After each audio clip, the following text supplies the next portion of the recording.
Per mi és una experiència molt interessant, que és aquest oli que tenim aquí al cantó, que es diu oli salvatge de les reserves de fauna. Per què es diu així? Doncs ja veieu que a l'etiqueta hi ha un animaló, perquè ho ha recuperat una ONG. Una ONG ha anat a les Garrigues i ha dit aquí que hi ha tantes oliveres abandonades, anem a recuperar-les i, a més, fer un tot. Jo crec que el que és recuperar tot un ecosistema. Ja ho veureu, millor veure-ho de primera mà, no?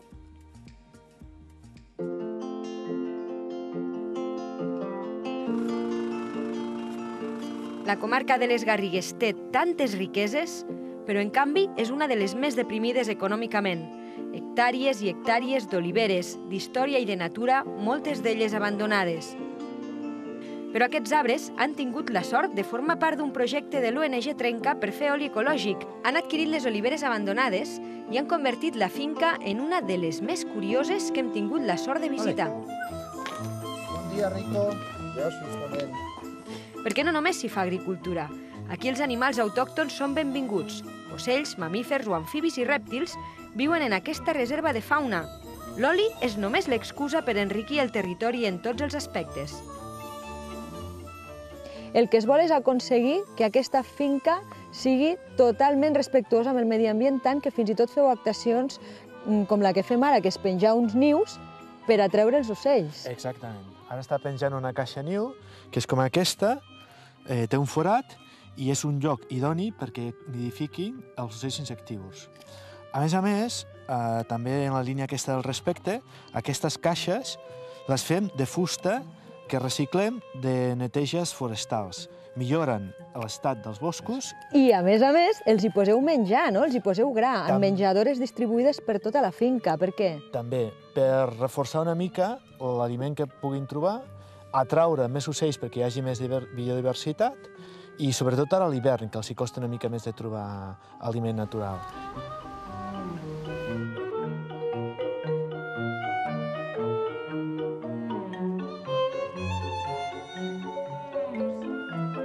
Mireu, i aquesta és la maquinària d'aquests terrenys. Per què? Doncs perquè aquest projecte vol ser tan respectuós amb el medi ambient que en lloc d'utilitzar maquinària que podria contaminar una miqueta, doncs aquests animals el que fan és netejar les males herbes i també adobar. Oi que sí, Rico?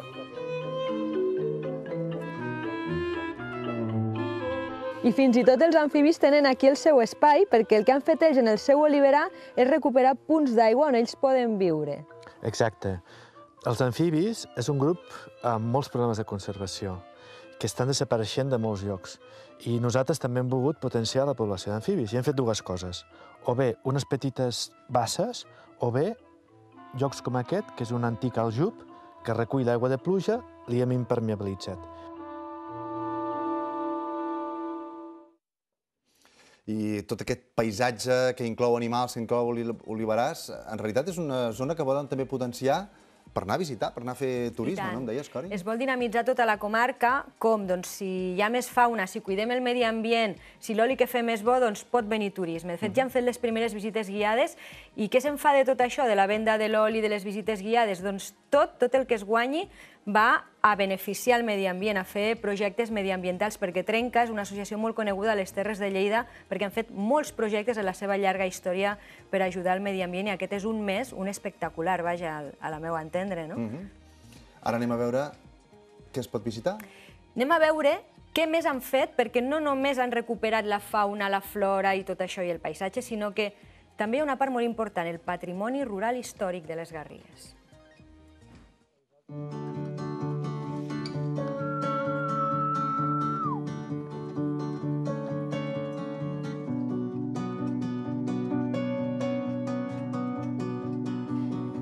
El vostre projecte no és només agrícola, sinó que és integral. I això què comporta? Doncs recuperar també el patrimoni cultural, la nostra història lligada a la terra, com són els murs de pedra seca, no?, que heu recuperat. Com tu dius, la totalitat de finques que portem, menys una, que és l'última que hem adquirit, hem recuperat tots els murs, les cabanes, els aljubs, tot allò que té a veure amb aquesta part patrimonial agrària. Per exemple, heu recuperat aquí aquesta cabana de pedra seca tan xula.